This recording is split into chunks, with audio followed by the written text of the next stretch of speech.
Hey guys, Randall here again from Bragging Rights Precision.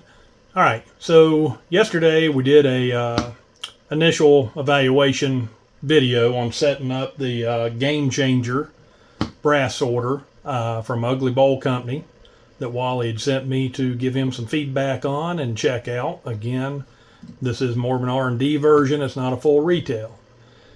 So we set it up initially, worked really well overall. I left the last video saying that I was going to go ahead and do some tweaks to it and check out a few things. So I've had the chance to do that. So we'll go through, I'll walk you around it, show you a couple of the changes. I've talked to Wally from the Ugly Bowl Company. He liked my suggestions, so we should be seeing some of these implemented. So, with that said, let's walk around this thing and let me show you what I'm talking about. For starters, the first thing I noticed when I played with it yesterday was it didn't exactly like the vibration pattern. And the first thing I noticed was that the vibratory motor was mounted directly to the metal.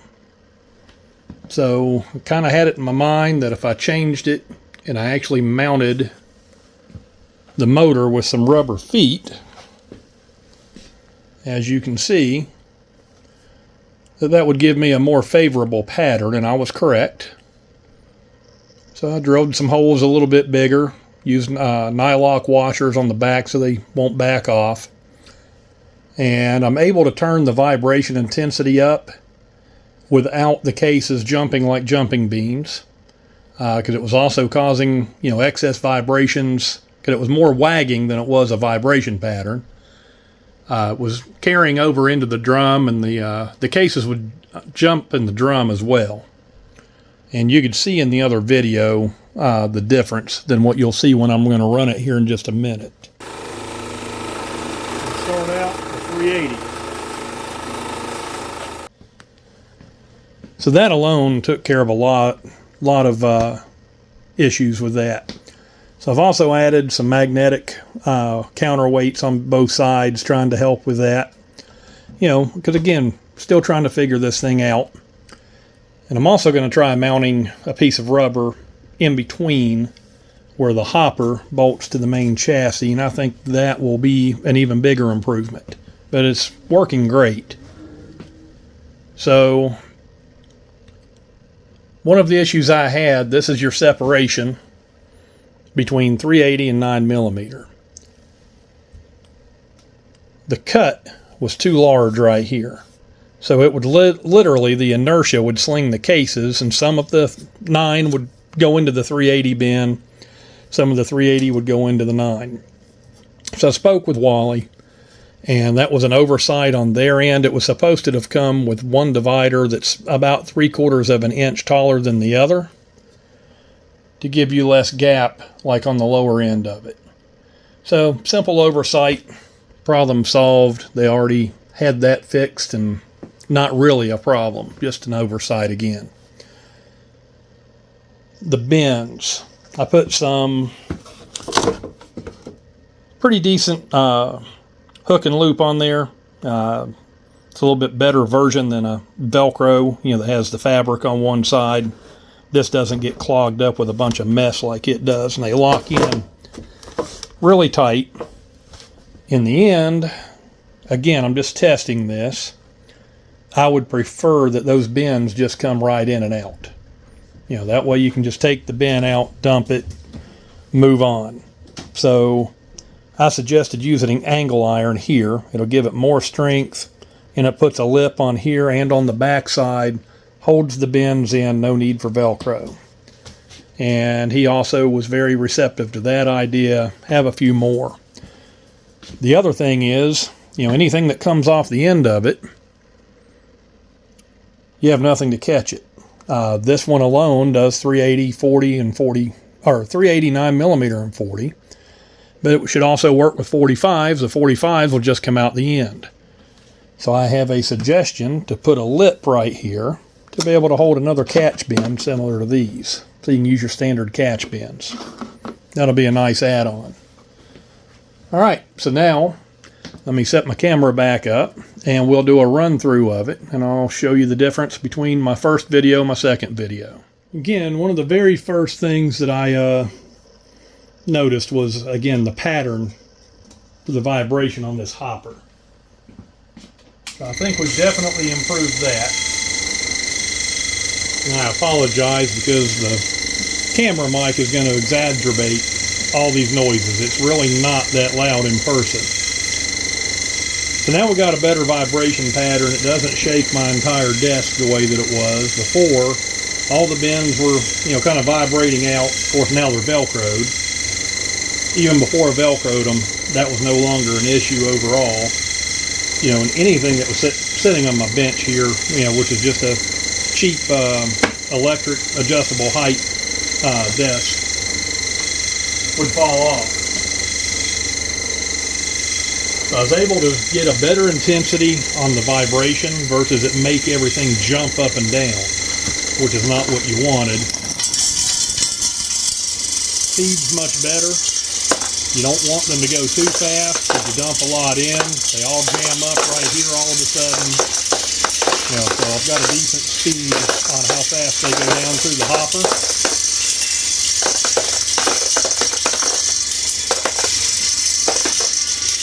So pretty much problem solved on that. Let's move on. The 380 that I just dumped in it to show you the difference in the hopper as far as the vibration goes, they all went where they were supposed to. Now occasionally you will get a 380 that makes it into the 9, and normally, see that bulge? It'll focus on that instead of the spinning wheel.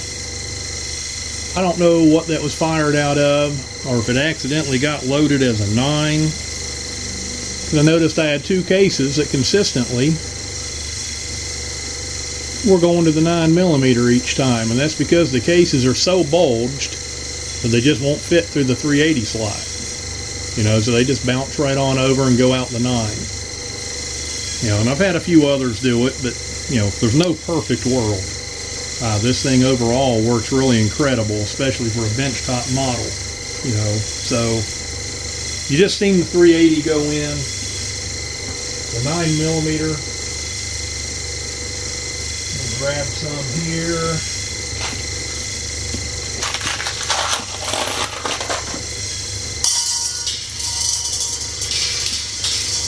You notice I can set those on my bench. Very, very, very minimal vibration on that bench. Yesterday, it was like this. That's the difference that it made just by mounting the vibratory into the rubber feet.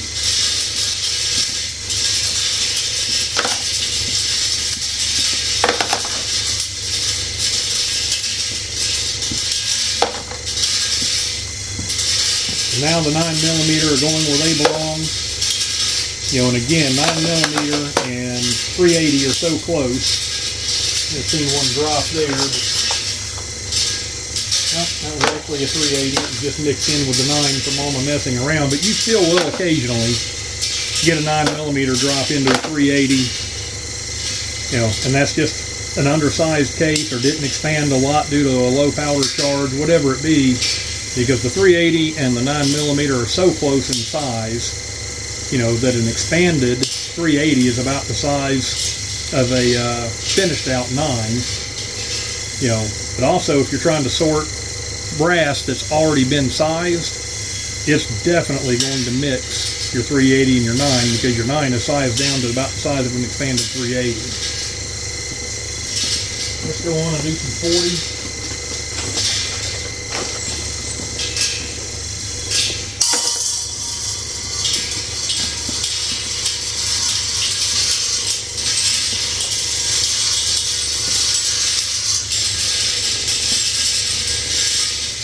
You can adjust the level on this thing and you can make them go down the tube faster, but if you go any faster, your cases are going to start mixing in the wrong places because they go too fast.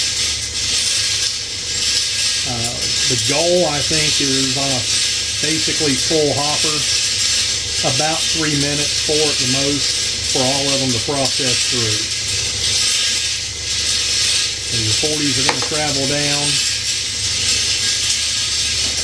And then, like I say, if you want to run some 45 with that, they're going to come off the end. If you have anything else mixed in by accident, it should run out the end as well.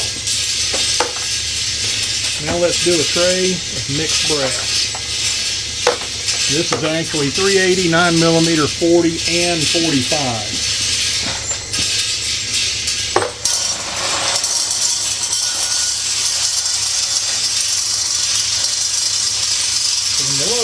Load it from the top end so they don't all rush at once.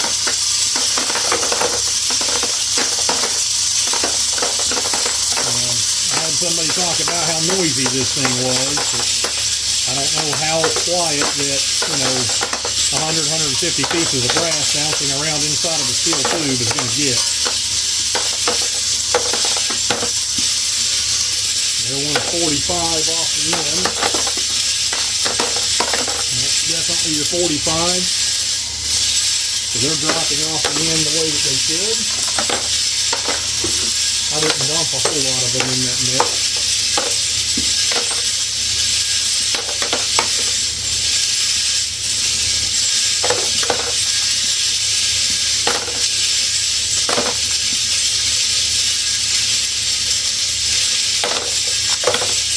Another issue we had yesterday starts out with this about approximately 1 inch flat spot here, and that's to keep those from going backwards past the plate.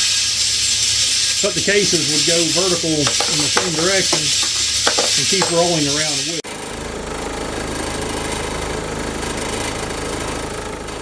I actually simply took some rubber bumpers for cabinet doors, put 4 of them in there. That bounces them off. That cured that. Talk to Wally. He's going to weld a fin, 2 fins at an angle, and that'll keep that from happening as well. Definitely need a bigger and better bin on the end of this thing so they don't bounce out. But that one's improvised. So overall, this thing works great. All I did was make very minor tweaks, and the main part of it was that vibratory motor. That keeps them things from jumping around so much, and they actually vibrate versus bounce. Fixed the gap on the front divider between 380 and 9. That cured that from swinging into the wrong bins. And overall, Wally, great job, buddy. The retail version of this thing is going to be absolutely fantastic. Again, it's a bench top model. So it's going to help a lot of people out. But if you collect brass for reloading or you're a competition shooter, that's the reason they call this thing the Game Changer. But I think this one knocked it out of the ballpark to your basic pistol, because that's your most common pistol. 9mm, 40, 45, and then 380 is still fairly popular, but you don't really see competitions with it. I think it's a great one for the pistol guys. All right, guys. That's pretty much the summary of my follow-up review on it. Giving you my thoughts. Showed you what differences it made on the tweaks that I made, which were fairly minor, but made, really great progress. So I'm going to do one more tweak to it. It's going to be putting the rubber between the main unit and the hopper. See if that improves any. Right now it's actually working really great, even without that. So we'll see what happens. If it makes a decent improvement, I'll do a really short follow-up on that. In the meantime, Jim Miller, Reloading Journey, he has received one of these from Wally at the Ugly Bolt Company as well. And he'll be doing a video similar to mine, and he'll give you his thoughts and see it from a couple of different perspectives and angles, and see what kind of ideas he puts into it. And giving all these suggestions on it to the manufacturer, and they're going to put out a really great product. So it'll be interesting to see what Jim has to say as well, and the ideas that he comes up with. So follow him at Reloading Journey on YouTube. He is also my partner for PRN, Precision Reloading Network, for our InScope podcast. So I'll put the links to that in the description.